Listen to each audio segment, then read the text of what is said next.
We provide you the platform to turn your dreams into reality. Give wings to your aspirations with KR Mangalam University.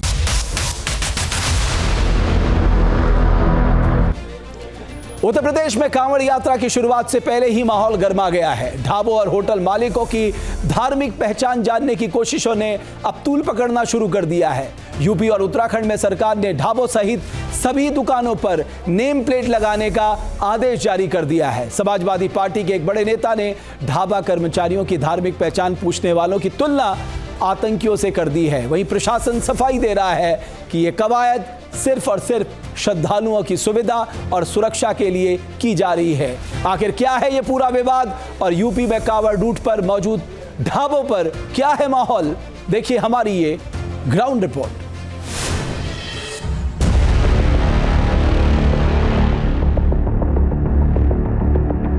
Kanwar root पर मौजूद ढाबों के मालिकों के नाम पूछने से विवाद अब सियासी बवाल में बदल चुका है। किसने ये राइट दिया इनको कि ढाबों की चेकिंग करें? ये किसने इनको ये राइट दिया कि लोगों की पैंटें उतरवाएं? ढाबा मालिकों की धार्मिक पहचान के अभियान ने मचा दिया है सियासी तूफान।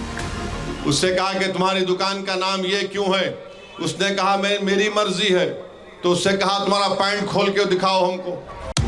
कांवड़ यात्रा के रास्ते पर मौजूद दुकानों की पहचान की जांच को लेकर जो विवाद शुरू हुआ है उसने यूपी में सियासी पारे को चढ़ा दिया है। बात मुजफ्फरनगर से शुरू हुई और पहलगाम तक पहुंच गई।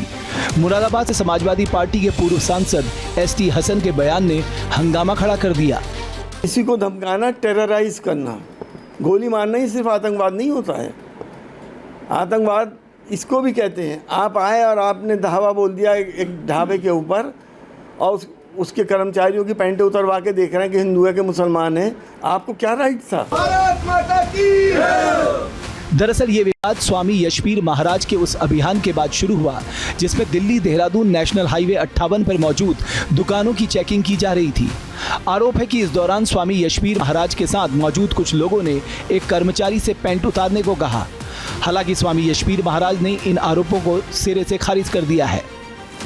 ऐसी कोई घटना नहीं हुई क्योंकि वहां पर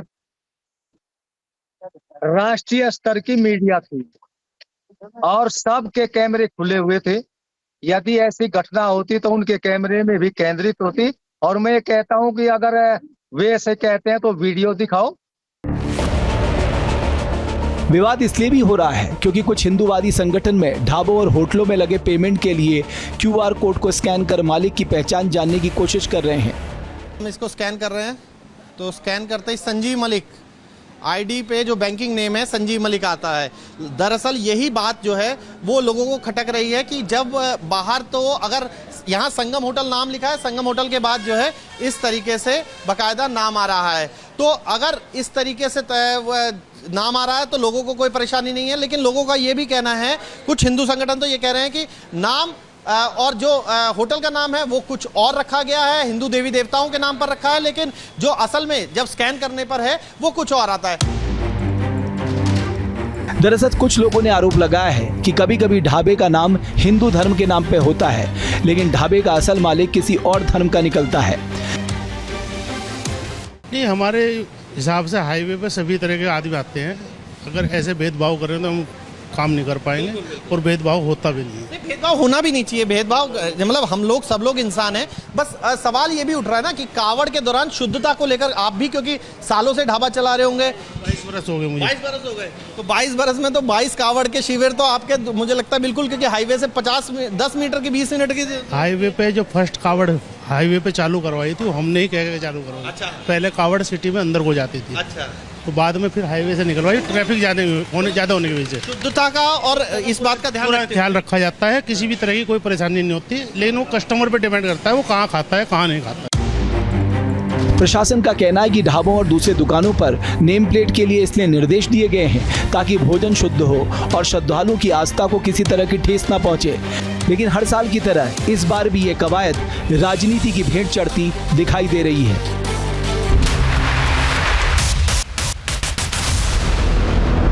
जहाँ भक्ति है हर शब्द में, कथाओं में छुपे हैं दिव्य रहस्य और ज्योतिष देता है जीवन को दिशा। धर्म से जुड़ी हर बातों को जानने के लिए हमारे चैनल प्रस्तुति को सब्सक्राइब करें। चैनल पर जाने के लिए इस लिंक पर क्लिक करें।